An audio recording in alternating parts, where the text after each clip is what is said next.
सम्राट अशोक के पास जाता है। अशोक जैसे ही अपनी युद्ध वाली नीति को त्याग दिए और त्यागने के बाद वो धम्म यानी धर्म के मार्ग पे चलने का रास्ता अपनाया, उसके बाद से पूरा का पूरा मौर्य साम्राज्य ताश के पत्तों की तरह बिखरता चला गया। उत्तर भारत में कुषाण, पल्लव, शक और हिंद, यमन ऐसे करके छोटे छोटे साम्राज्य पैदा हुए, ठीक है ना। वहीं पूर्वी क्षेत्र में वकाटक और इसके साथ साथ एक दूसरा साम्राज्य आया, वो था गुप्त संवत। ये जो छोटे छोटे साम्राज्य हैं, यहां से क्वेश्चन पूछा जाता है लेकिन न के बराबर है। गुप्त साम्राज्य से फिक्स रहता है, क्वेश्चन पूछेगा एकदम कंफर्म है। तो मैं पहले आपको गुप्त साम्राज्य पढ़ा देता हूं, वक्त रहेगा तो वो भी साम्राज्य मैं आपको बताऊंगा, ठीक है ना। वैसे भी इतिहास वीरों की कहानी लिखी जाती है, कभी कायरों का इतिहास कभी नहीं लिखा जाता। जो वीर और बहादुर रहते हैं उन्हीं का इतिहास लिखा जाता है। तो आज इतिहास का मैं वो पन्ना लेके आया हूं जिसे भारत के इतिहास का स्वर्ण युग कहा जाता है। कला और साहित्य का भारत का स्वर्ण युग पूछेगा तो आप क्या कहेंगे? गुप्त काल। तो गुप्त काल को हम लोग ध्यान से देखते हैं, इधर देखिएगा। गुप्त काल की जो शुरुआत हुई थी, ये शुरुआत करने वाले कौन थे? श्रीगुप्त। उससे पहले इनकी उत्पत्ति के बारे में हम आपको बताते हैं। जैसा कि आपने देखा था कि मौर्य साम्राज्य में बड़ा दिक्कत था, कोई इनको शूद्र मानता था तो कोई कोई शूद्र मानता था, कोई क्षत्रिय मानता था। जैसे दिव्यावदान, ठीक, महावंश, दीपवंश, ये सारे, और हिंदू का जो ब्राह्मण ग्रंथ में विष्णु पुराण है उसमें इनको क्या बताया गया? शूद्र। बाकी सब में इनको क्या बताया गया? क्षत्रिय। ठीक, ऐसे ही गुप्त साम्राज्य के शासकों में भी बड़ा मतभेद है कि ये क्या थे। तो कुछ इतिहासकार हैं, उनका मैं नाम लिखूंगा, उनको ध्यान रखिएगा। AR, ठीक है ना, AR करके एक इतिहासकार है, उन्होंने इनको ब्राह्मण बताया है, ठीक है ना, ब्राह्मण। एक ये विष्णु,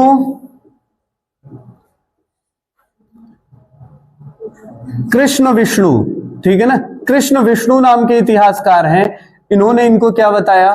वैश्य बताया है कि ये वैश्य समुदाय के थे। और एक उपाध्याय जी हैं, ठीक है ना, इतिहासकार, इन्होंने इनको क्या बताया? क्षत्रिय, ठीक है ना। ये आपसे क्वेश्चन नहीं पूछेगा, लेकिन ये हम क्लियर नहीं कर सकते कि यहां के जो शासक थे वो ब्राह्मण थे या वैश्य थे या क्षत्रिय थे, ये क्लियर नहीं है। यहां से क्वेश्चन आपसे नहीं पूछेगा, लेकिन जानते रहिए, ये इसलिए बताया कि कभी कभी एग्जाम में आपको भ्रमित करने के लिए पूछ सकता है कि गुप्त वंश के शासक क्या थे, ब्राह्मण, क्षत्रिय, वैश्य, या तय नहीं किया जा सकता। तो उस पे आप क्या करेंगे? टिक लगाएंगे। अच्छा सर, ये जो गुप्त काल ये बता रहे हैं, ये आपको पता कैसे चला? तो कुछ इतिहास में पुस्तकें हैं, उन पुस्तकों के माध्यम से पता चला, और कुछ अभिलेख हैं, अभिलेख का जनक अशोक को कहा जाता है। अब अभिलेख लिखे जाएंगे, ठीक। गुप्त काल में सबसे ज्यादा भारत में मंदिर बनाए गए थे, ये भी ध्यान रखिएगा। अभिलेख अगर देखा जाए तो कुमार गुप्त का एक अभिलेख है, कुमार गुप्त। इनका कौन सा अभिलेख है? भीतरी या विल्सन, भीतली, ठीक है ना। और गुप्त का, सॉरी, यहां विल्सन अभिलेख होगा, अभिलेख, और यहां जो है ये कौन होगा? भीतरी अभिलेख। और जो तीसरा वाला है स्कंध गुप्त। तीसरे हैं हमारे समुद्रगुप्त, ये शासक हैं। इनका एक आता है प्रयाग प्रशस्ति। क्या? प्रयाग प्रशस्ति, ठीक। ये जो अभिलेख हैं, इन अभिलेखों के माध्यम से हमें गुप्त वंश की जानकारी मिलती है, ठीक है ना। ये जो विल्सन अभिलेख है, ये बताता है कि गुप्त वंश के जो संस्थापक थे वो कौन थे? श्रीगुप्त। कौन थे? श्रीगुप्त। अब आते हैं गुप्त वंश की कहानी सुनते हैं, ठीक है ना। कैसे गुप्त वंश धीरे धीरे पूरे साम्राज्य पे अपना आधिपत्य जमाता है, ठीक है ना। तो सबसे पहले हम श्रीगुप्त को पढ़ते हैं, ठीक है ना, ये ध्यान रखिएगा। श्रीगुप्त के बारे में मैं आपको कुछ जानकारी देना चाहता हूं। इनका जो शासन काल चलेगा 240 ईस्वी से, ईसा पूर्व खत्म, अब ईस्वी चल रहा है, 280 ईस्वी तक। इतने समय तक श्रीगुप्त भारत में गुप्त वंश का सम्राट बना रहता है, ठीक है ना। ये कुमार गुप्त लिखा है क्या, श्रीगुप्त, श्रीगुप्त, ठीक है ना, ये ध्यान रखिएगा। श्रीगुप्त, ये जो श्रीगुप्त हैं, श्रीगुप्त को गुप्त वंश का संस्थापक भी कहा जाता है, ये ध्यान रखिएगा। इनको क्या कहा जाता है, संस्थापक। लेकिन वास्तविक संस्थापक पूछेगा तो चंद्रगुप्त प्रथम होंगे, ये ध्यान रखिएगा। इन्होंने एक उपाधि धारण की थी, उस उपाधि का क्या नाम है, महाराज या महाराजा, ठीक है ना। यार तुम लोग, या तुम ही लोग पढ़ा लो या हम ही पढ़ा ले। महाराजा धीराज चंद्रगुप्त प्रथम ने उपाधि धारण किया था, महाराज की उपाधि इन्होंने धारण किया था। उल्टा सीधा बताओगे वही याद हो जाएगा। महाराज की उपाधि अगर किसी पुस्तक में लिखा है तो उसको काट देना, ठीक है ना। इन्होंने केवल महाराज की उपाधि धारण किया है, ये ध्यान रखना। और गुप्त वंश के ये क्या थे, संस्थापक थे, ये बात आपको ध्यान रखना। गुप्त वंश को ये भी ध्यान रखना कि गुप्त वंश को कला और साहित्य का स्वर्ण युग कहा जाता है, कला व साहित्य का स्वर्ण युग। सर्वाधिक मंदिरों का निर्माण इन्हीं के समय में हुआ था, सर्वाधिक मंदिर का निर्माण गुप्त काल में हुआ था,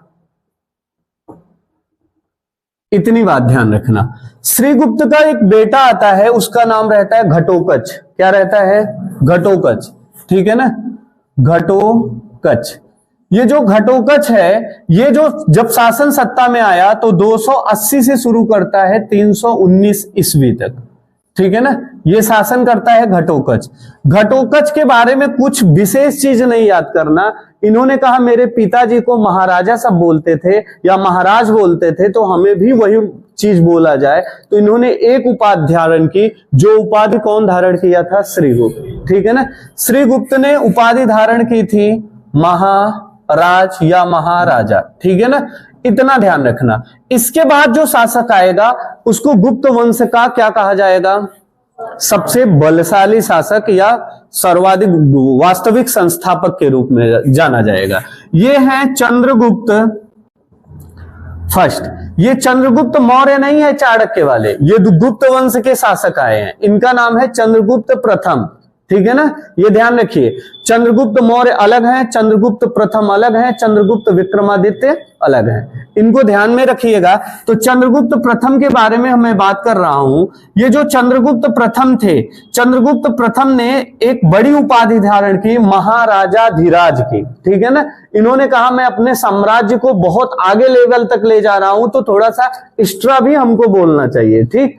तो महाराजा से ये क्या बन गए, महाराजा धीराज, ठीक है ना। महाराजा धीराज की उपाधि धारण करने वाले शासक कौन थे, चंद्रगुप्त प्रथम। आपसे पूछेगा महाराज या महाराजा की उपाधि धारण करने वाले श्रीगुप्त। गुप्त वंश के दूसरे शासक जिन्होंने महाराजा की उपाधि धारण की वो कौन हो जाएगा, घटोत्कच, ठीक है ना। ये जो चंद्रगुप्त है प्रथम है, इनका जो शासन काल आता है ये 319 ईस्वी से शुरू होता है और 380 ईस्वी के आसपास तक चलता है, ठीक है, ये ध्यान रखिएगा। इनका जो राज्याभिषेक हुआ था 319 ईस्वी में हुआ था, इसीलिए 319 ईस्वी को हम गुप्त संवत शुरुआत किए थे।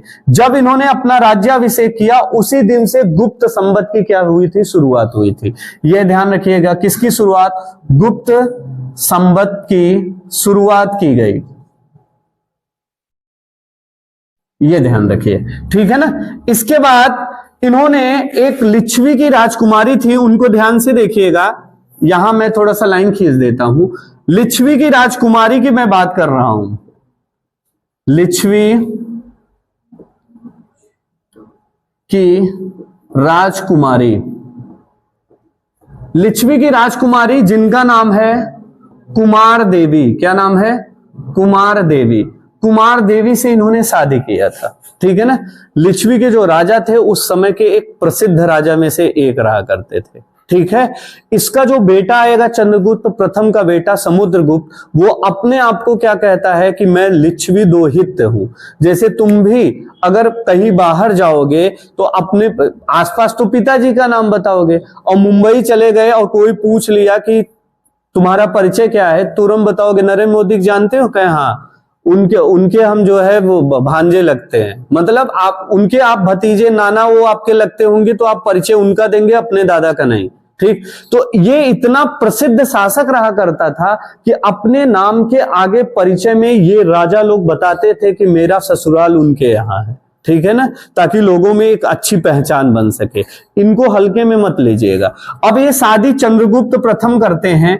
शादी करने का मेन उद्देश्य जो रहता है वो उद्देश्य सिर्फ इतना रहता है कि शादी करने के बाद जो लिच्छवी के राजा हैं वो हमारे रिश्तेदार बनेंगे और हम दोनों में अच्छा संबंध होगा।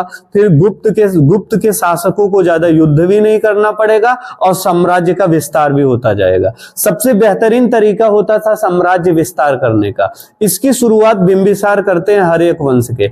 सबसे पहले उन्होंने शादी वैवाहिक संबंध बना के क्या किया, अगल बगल राजाओं को अपने वैचारिक रूप से अपने हिस्से में मिलाया था। वैसे अब ये इनकी जो सबसे बड़ी गले की फांस थी वो लिच्छवी के राजा थे कि ये अटैक किए तो गए, तो उन्हीं के रानी से ये शादी कर ली। अब रिश्तेदारी हो गई तो कोई दिक्कत नहीं है। चंद्रगुप्त प्रथम जो ये है, ध्यान से देखिएगा, चंद्रगुप्त प्रथम इन्होंने एक सिक्का चलाया था। क्या सिक्का? वो जो सिक्का था उस सिक्के का नाम है चंद्रगुप्त कुमार देवी नाम के सिक्के चलाए। चंद्रगुप्त कुमार देवी नाम के सिक्के चलाए। ये क्या है सर, इनका नाम चंद्रगुप्त है, कुमार देवी कहाँ आ गए? दरअसल जब ये सिक्का शुरू किए तो इनकी वाइफ जिद पे आ गई कि नहीं मेरा भी नाम उसमें होना चाहिए।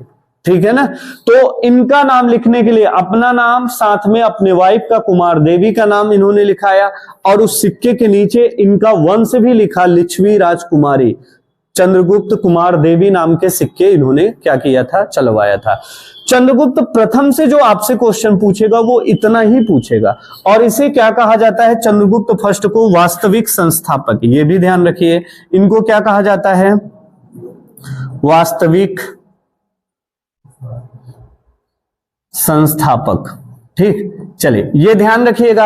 अभी तक मैंने आपको क्या बताया, 3 शासक खत्म हो गए, लेकिन अभी थोड़ा सा मजा कम आया। ठीक, ये मजेदार टॉपिक नहीं है, इसको याद करने वाली चीजें हैं। ठीक, अभी समुद्रगुप्त आएगा तो वो युद्ध लड़ेगा तब आनंद आएगा, बिना युद्ध के तुम लोगों को आनंद आता नहीं है। ठीक है ना, तो युद्ध अभी नहीं चल रहा है। ध्यान से मैंने बताया कि गुप्त साम्राज्य ये मौर्योत्तर काल के बाद जब मौर्य कई भागों में बटा तो गुप्त साम्राज्य भारत में शासन करने आया। ठीक है ना, और गुप्त साम्राज्य की जानकारी हमें विल्सन अभिलेख और भीतरी अभिलेख और प्रयाग प्रशस्ति से पता चलती है।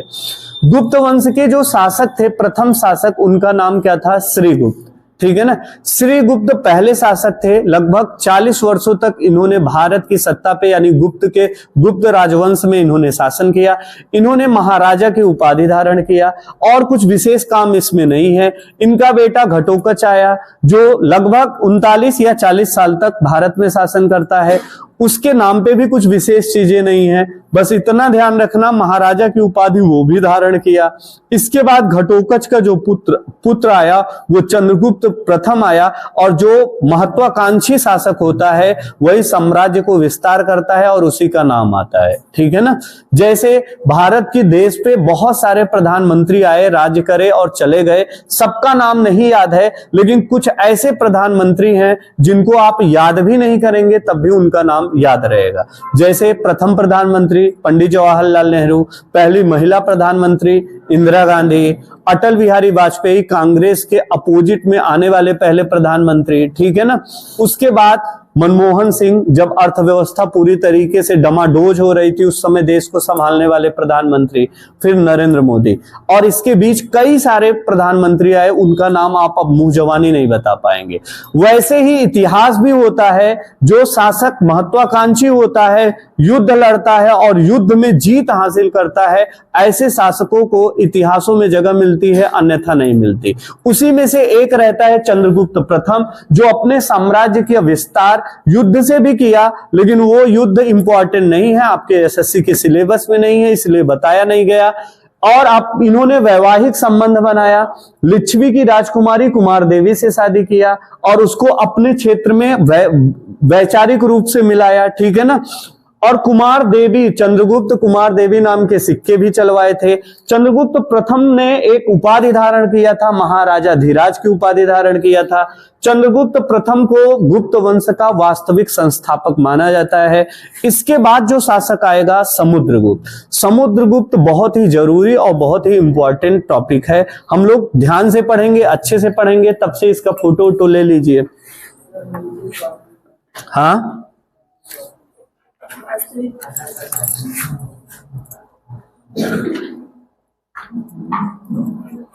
ठीक, वास्तविक करिए, स्वास्तिक लिख दिए थे आप।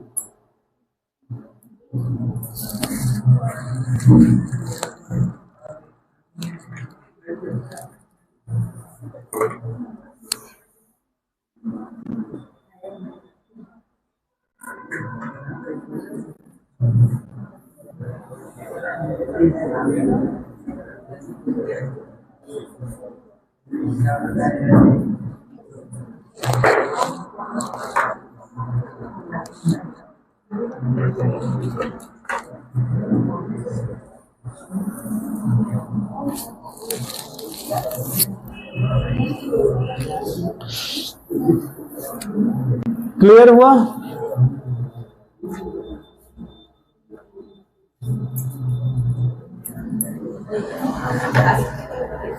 मिटाया जाए?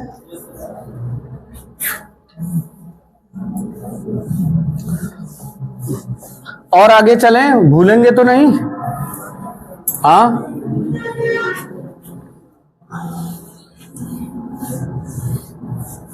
क्यों भूलेंगे तो नहीं? अगला जो शासक आएगा समुद्रगुप्त। केवल इंपॉर्टेंट चीजें मैं लेके चल रहा हूं आपको, ठीक है ना, जो एग्जाम से रिलेटेड है। पूरी कहानी बताने का वक्त अब नहीं रह गया है, फॉर्म आ गया है, 1 महीने में पेपर होने वाला है। समुद्रगुप्त, ठीक है ना, ध्यान से देखिएगा। ये जो समुद्रगुप्त था, ठीक है ना, इस समुद्रगुप्त के बारे में एक अभिलेख है जो बहुत ही प्रसिद्ध है, जिसको हम प्रयाग प्रशस्ति कहते हैं। क्या कहते हैं? प्रयाग प्रशस्ति। ये कैसे होगा यार, 1 मिनट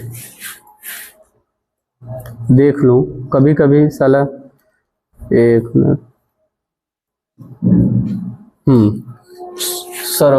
सरौता वाला है ना, नहीं सिटी वाला, सलजम वाला, ठीक है ना।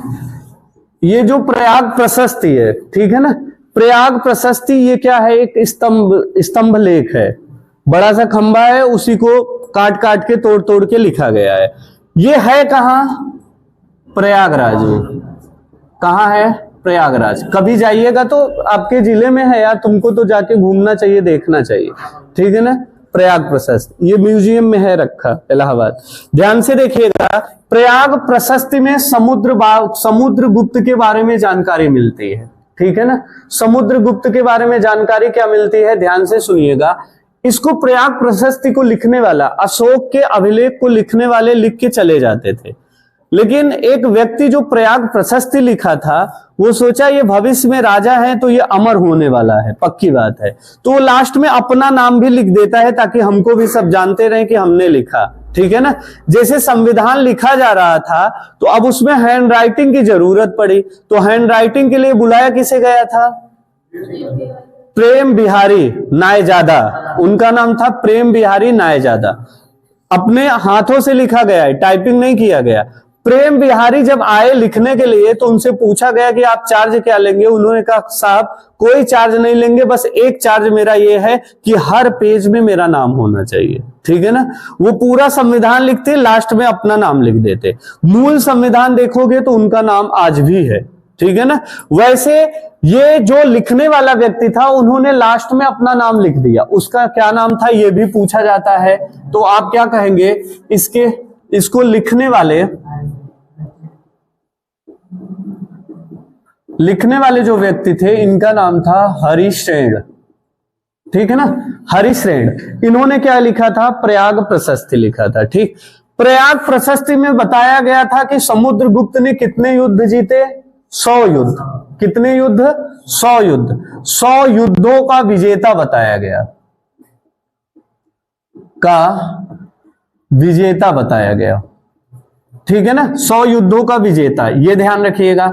इसके अलावा ध्यान से, जब समुद्रगुप्त भारत में था तो इससे जब कोई परिचय पूछता था, वैसे राजा था, परिचय की जरूरत नहीं थी, लेकिन जब दूसरे राजा को ये परिचय देने जाता था तो ये जरूर बताता था कि हमारे नानाजी लिच्छवी के राजा हैं। ठीक है ना, इसीलिए इसने अपने नाम के आगे या अपने नाम के साथ लिच्छवी दोहित्र जोड़ा करता था। क्या मतलब, दोहित्र मतलब दो कुल, लिच्छवी वाले कुल से ही है, तो इसको लिच्छवी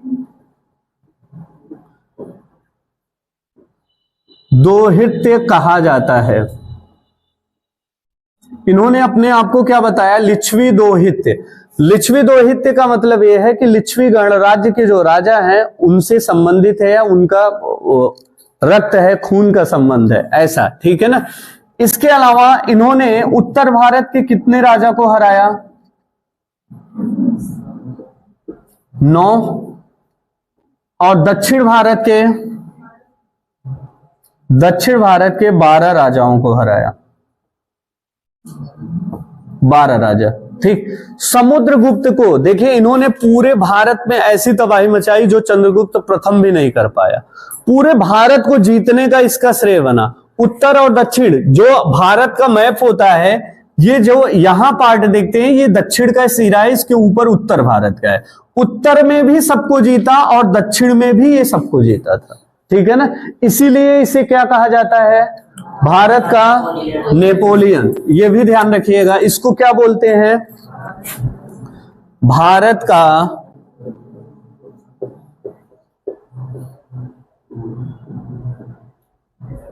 का नेपोलियन इसे कहा जाता है। दूसरी बात, ये उत्तर भारत के 9 राजा को जो परास्त किया था, उन राजाओं का क्षेत्र इन्होंने कब्जा किया, मतलब उसको ले लिया। लेकिन जो दक्षिण भारत के 12 राजाओं को हराया था, इस पे कब्जा नहीं किया। उनको, जो राजा थे, उनको हराने के बाद उनको उनका क्षेत्र दे दिया कि जाओ तुम ही राज्य करो। लेकिन ये टैक्स फिक्स कर दिया कि 1 साल में इतना रुपए, हम कुछ नहीं जानते, चाहे जैसे इतना रुपए लाके मेरे साम्राज्य में जमा करना। तो ये राजा क्या करते थे, टैक्स वसूल के साल भर पे जाते थे, उसको समुद्रगुप्त को वो टैक्स दिया करते थे। ठीक है ना, तो यहां इन्होंने राज्य वापस किया और टैक्स लिया। ऊपर के जो राजा थे उस पे क्या किया, अपना अधिकार जमा लिया, क्योंकि ये उत्तरी भारत का शासक रहा करता था। ये ध्यान रखिए। इसने कुल 6 प्रकार के सिक्के चलाए। कितने प्रकार के, 6।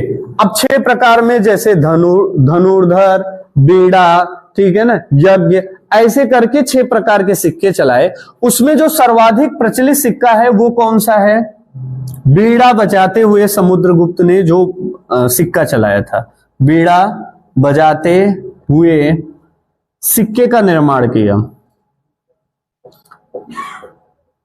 मतलब सिक्का, एक तरफ कितने का सिक्का है वो छापा, दूसरी तरफ ये बीड़ा बजाता हुआ अपना फोटो छापा था उसमें। ठीक, इससे पता क्या चलता है कि ये संगीत का प्रेमी भी रहा होगा, तभी तो बीड़ा बजा रहा है। ठीक है ना, तो माना जाता है कि समुद्रगुप्त, आपसे पूछेगा गुप्त वंश का वह शासक जो संगीत का बहुत प्रेमी था, तो आप क्या कहेंगे, समुद्रगुप्त। ये संगीत के प्रेम का प्रतीक है।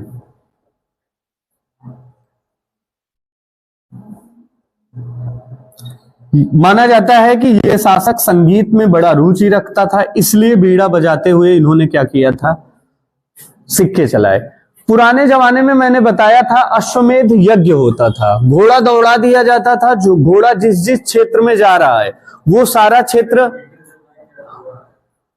अच्छा बंद कर दें, चले, इसी से धुआं गया क्या, कुछ जल रहा है क्या, इसी की महक है, टायर वायर जलाए होंगे बाहर, टेंशन मत लो। ठीक, काट देना इसको। ठीक, ध्यान से समझिएगा, इसको क्या कहते हैं। इन्होंने जब सिक्का चलाया तो बीड़ा बजाते हुए सिक्का चलाया। इसके अलावा मैंने बताया कि जब भी कोई राजा होता था अपने साम्राज्य का विस्तार करना होता था तो दूसरे राजा को चैलेंज करता था। चैलेंज ऐसा नहीं है कि जाके कूदा मारपीट शुरू कर दिया, ठीक, कुछ बहाना ढूंढता था लड़ने का, और लड़ने का कोई बहाना नहीं होता था, घोड़ा दौड़ा दिया, कहा ये घोड़ा मेरा है, जहां गया वो क्षेत्र मेरा, ठीक है ना। तो दौड़ते हुए उस पूरे क्षेत्र पे क्या होता था, घोड़ा जहां जहां जाता था वो राजा का क्षेत्र हो जाता था। इसने 2 अश्वमेध यज्ञ करवाए थे, और घोड़ा ऐसा नहीं था यहां से मेजा रोड दौड़ा के फिर डिगिया में खड़ी कर दिए, पूरा पूरा भारत दौड़ा दिया जाता था, जिसकी हिम्मत हो उसको रोको, ठीक है ना। तो यही अश्वमेध यज्ञ हो रहा था जो घोड़ा को लवकुश ने पकड़ा था, ठीक है ना। तो राम ने देखा तो वो चकित रह गए, बाद में जाने कि मेरा ही ये पुत्र है, ठीक। तो अश्वमेध यज्ञ इसने 2 बार करवाए थे, लेकिन अश्वमेध यज्ञ का जिक्र इस प्रयाग प्रशस्ति में बिल्कुल नहीं है। क्यों नहीं है? शायद प्रयाग प्रशस्ति पहले बनी होगी, उसके बाद जो है ये घोड़ा दौड़ाया होगा या अश्वमेध यज्ञ किया होगा। तो इतनी बातें जो डायरेक्ट आपको क्वेश्चन में पूछा जाता है, ठीक। कल हम आपको इनकी लड़ाइयां जो भी इंपॉर्टेंट होगी वो भी आपको बता देंगे।